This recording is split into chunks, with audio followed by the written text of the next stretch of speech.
স্বাগত সংবাদে আপনাদের সঙ্গে থাকছি আমি নাদিরা জাহান। শুরুতেই জানাবো নিটল টাটা সংবাদ শিরোনাম।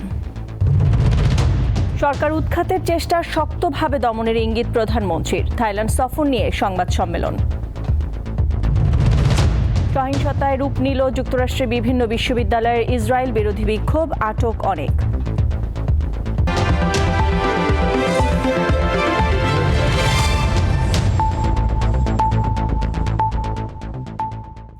সরকার উৎখাতের নামে বিরোধী দলের আন্দোলনকে শক্তভাবে দমানোর ইঙ্গিত করেছেন প্রধানমন্ত্রী শেখ হাসিনা।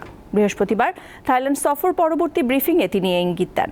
প্রধানমন্ত্রী জানান, অতি ডান ও বামরা যতই আন্দোলন করুক, জনগণ যতদিন চাইবে ততদিনই ক্ষমতায় থাকবে আওয়ামী লীগ সরকার।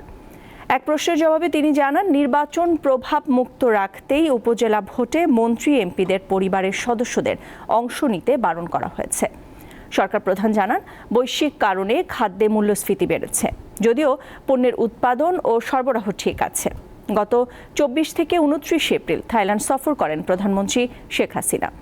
রাষ্ট্রীয় সফরে ইউএন স্ক্যাপের 80তম অধিবেশনে ভাষণ দেন তিনি। জানান, বিশ্বের বিভিন্ন দেশে চলা যুদ্ধ কোনো সমাধান দেবে না। ফিলিস্তিনে চলা গণহত্যা দ্রুত বন্ধের দাবি জানান প্রধানমন্ত্রী।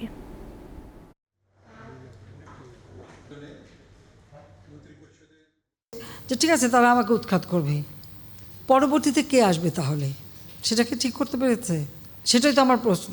কারা আসবে, কে আসবে ক্ষমতায়, কে দেশের জন্য কাজ করবে, কাকে তারা আনতে চায়, সেটা কিন্তু স্পষ্ট না। আর সেটা স্পষ্ট না বলেই তারা কিন্তু কেউই জনগণের কোনো সাড়া পাচ্ছে না। যারা আন্দোলন করে করুক, সেটা তো আমরা তো বাধা দিচ্ছি না। অবশ্য আমার মনে হয় আমাদের একটু নতুন পথ নিয়ে নেওয়ার একটা সম্ভাবনা দেখা দিয়েছে। আমার মনে হয় পুলিশ এখন আমেরিকান পুলিশদের অনুসরণ করতে পারে, আমাদের পুলিশ। কারণ আমরা তো ধৈর্য ধরতে বলেছিলাম সেই 28 অক্টোবরের কথা মনে আছে, 2023 সালের।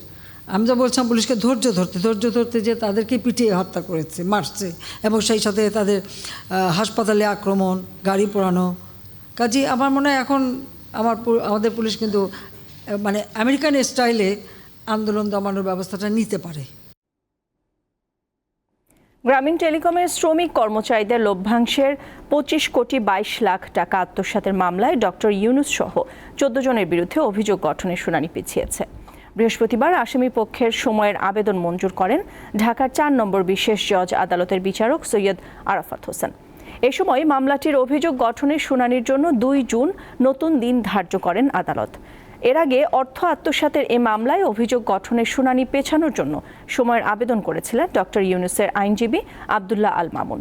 এ মামলায় ডক্টর ইউনূস সহ অন্য আসামিরা জামিনে রয়েছেন। Child and old age care আশ্রমের চেয়ারম্যান মিল্টন সমাদ্দারের বিরুদ্ধে মামলা হয়েছে। মামলায় 7 দিনের রিমান্ড চেয়ে তাকে আদালতে পাঠানো হয়েছে বলে জানিয়েছেন অতিরিক্ত পুলিশ কমিশনার হারুনুর রশিদ। বৃহস্পতিবার দুপুরে সংবাদ সম্মেলনে তিনি এসব কথা বলেন। হারুনুর রশিদ জানান, মিল্টন সমাদ্দারের বিরুদ্ধে অনেক অভিযোগ। রিমান্ডে নেওয়ার পর তার সব অপকর্ম তদন্ত করে বের করা হবে।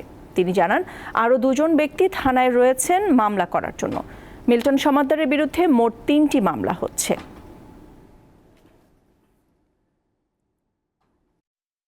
একটি মামলা অলরেডি তাকে আমরা কোর্টে পাঠিয়েছি।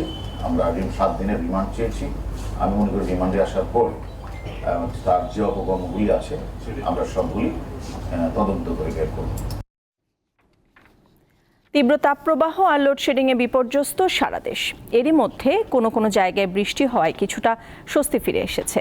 নওগাঁর আত্রাই উপজেলায় শিমুলিয়া গ্রামের মাঠে ধান কাটতে গিয়ে অসুস্থ হয়ে দুলাল উদ্দিন সর্দার নামের এক কৃষকের মৃত্যু হয়েছে। গত 1 সপ্তাহে হিট স্ট্রোকে একজন সহকারী শিক্ষক, 2 জন কৃষি শ্রমিক ও 1 জন কৃষক সহ মোট 4 জনের মৃত্যুর ঘটনা ঘটেছে। দীর্ঘদিন চলা এমন দাবদাহে চরম বেকায়দায় পড়েছে শ্রমজীবী মানুষ। গতরাতে রংপুরের বিভিন্ন স্থানে বৃষ্টির দেখা মিলেছে। আজ সকালে কক্সবাজার ও রাঙামাটিতে বৃষ্টি হয়েছে। রাঙামাটির বাঘাইছড়ি ও রাঙামাটি শহরে বজ্রপাতে 3 জন মারা গেছেন। আহত হয়েছেন আরও 7 জন। বজ্রপাতে কক্সবাজারে মারা গেছেন 2 জন। আবহাওয়া অধিদপ্তর জানিয়েছে, চট্টগ্রাম ও বরিশাল অঞ্চলের ঢাকা এবং ময়মনসিংহ বিভাগে সন্ধ্যা নাগাদ দমকা হাওয়ার সাথে বৃষ্টি হতে পারে। আগামী 4 থেকে 5 মে নাগাদ দেশের পশ্চিমাঞ্চলেও বৃষ্টিপাত হতে পারে। সিলেট বিভাগের কিছু কিছু জায়গায়, সেই সাথে ময়মনসিংহ, ঢাকা এবং বরিশাল বিভাগের এক জায়গায় অস্থায়ীভাবে দমকা অথবা ঝড়ো হাওয়া সহ বৃষ্টি অথবা বজ্রসহ বৃষ্টি হতে পারে। কোথাও কোথাও শিলাবৃষ্টিও হতে পারে। এবার আন্তর্জাতিক প্রসঙ্গ। যুক্তরাষ্ট্রের বিভিন্ন বিশ্ববিদ্যালয়ে গাজায় ইসরায়েলের আগ্রাসন বিরোধী বিক্ষোভ আরও সহিংস রূপ নিয়েছে। ফিলিস্তিনের পক্ষে বিক্ষোভরত শিক্ষার্থীদের ওপর পুলিশের পাশাপাশি ইসরায়েলপন্থীরা হামলা চালাচ্ছেন। এমন এক হামলার পর স্থানীয় সময় মঙ্গলবার রাতে রণক্ষেত্র হয়ে ওঠে ইউনিভার্সিটি অফ ক্যালিফোর্নিয়া ও লস অ্যাঞ্জেলেস UCL এর ক্যাম্পাস। ফিলিস্তিনিপন্থী শিক্ষার্থীদের ওপর হামলা চালায় ইসরায়েল সমর্থকেরা। তারা ফিলিস্তিনপন্থী বিক্ষোভকারীদের দিকে আতশবাজি, পানির বোতল ও কাঁদানি গ্যাসের শেল ছোড়ে। লাঠিসোঁটা নিয়ে তাদের তাঁবু ও প্ল্যাকার্ড ভাঙচুর করে। এক পর্যায়ে হাতাহাতিতে জড়িয়ে পড়েন দুই পক্ষের শিক্ষার্থীরা। সংঘাত দমাতে হিমশিম খেতে হয় পুলিশকে।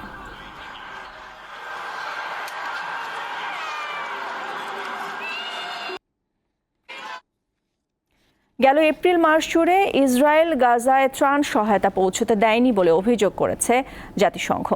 সংস্থাটির UN office for coordination of humanitarian affairs জানায়, টানা 6 মাস ত্রাণ সহায়তা অব্যাহত রাখলেও গাজার অনাহারী মানুষের পরিস্থিতির উন্নতি হবে না। এদিকে ইসরায়েলের সঙ্গে সম্পর্ক ছিন্নের ঘোষণা দিয়েছেন কলম্বিয়ার প্রেসিডেন্ট গুস্তাভো পেট্রো। গাজায় হামলা চালানোর কারণে এই ঘোষণা দিয়েছেন তিনি। প্রেসিডেন্টের ঘোষণা অনুযায়ী আজ বৃহস্পতিবার ইসরায়েলের সঙ্গে সব ধরনের কূটনৈতিক সম্পর্ক ছিন্ন করতে যাচ্ছে কলম্বিয়া।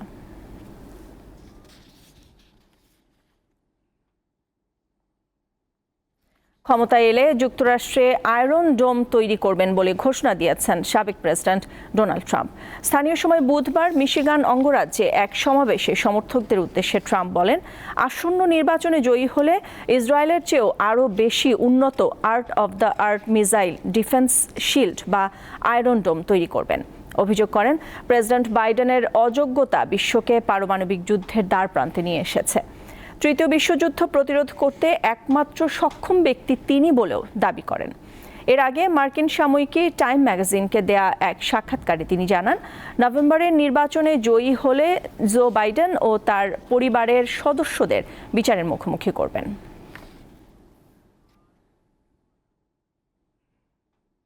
খেলার খবর। সিরিজে টিকে থাকার মিশনে আজ ভারতের বিপক্ষে মাঠে নামবে বাংলাদেশ নারী দল। সিলেট আন্তর্জাতিক ক্রিকেট স্টেডিয়ামে দুই দলের তৃতীয় টি-20 শুরু হবে বিকেল 4টায়।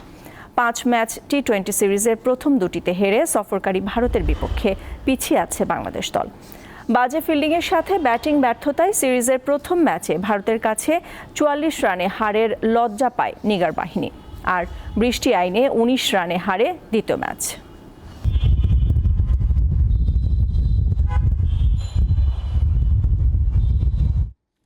পাঁচ ম্যাচ সিরিজের প্রথম টি-20তে কাল জিম্বাবুয়ের মুখোমুখি হবে বাংলাদেশ। চট্টগ্রামের জহুর আহমেদ চৌধুরী স্টেডিয়ামে ম্যাচটি শুরু হবে সন্ধ্যা 6টায়। আসন্ন টি-20 বিশ্বকাপের প্রস্তুতির জন্য এই সিরিজের আয়োজন।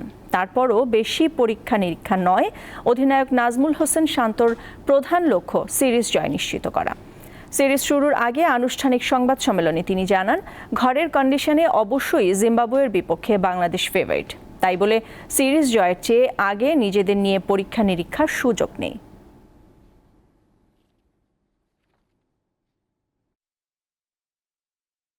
না, আমার কাছে যেটা মনে হয় যে আমরা লাস্ট শ্রীলঙ্কার সাথে যে সিরিজটা খেললাম বা এখন যে টিমটা আমাদের আছে, অলমোস্ট ম্যাক্সিমাম হয়তো এখান থেকেই প্লেয়ারগুলো ওয়ার্ল্ড কাপে যাবে, সবাই যদি সুস্থ থাকে।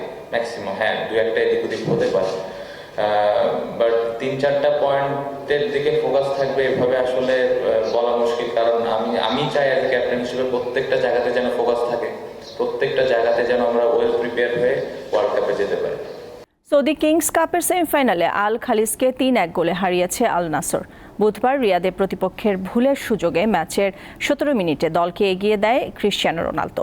এরপর পেনাল্টি স্পট থেকে ম্যাচের 37 মিনিটে ব্যবধান দ্বিগুণ করেন সাদিও মানে। জোড়া গোল ব্যবধানে এগিয়ে থেকে বিরতিতে যায় আল নাসর। দ্বিতীয়ার্ধেও শুরুটা দুর্দান্ত হয় তাদের। 57 মিনিটে গোল করেন রোনালদো। তবে ম্যাচের 82 মিনিটে ফাওয়াজ আল তোরাইসের গোলে পরাজয়ের ব্যবধান কমায় আল খালিজ।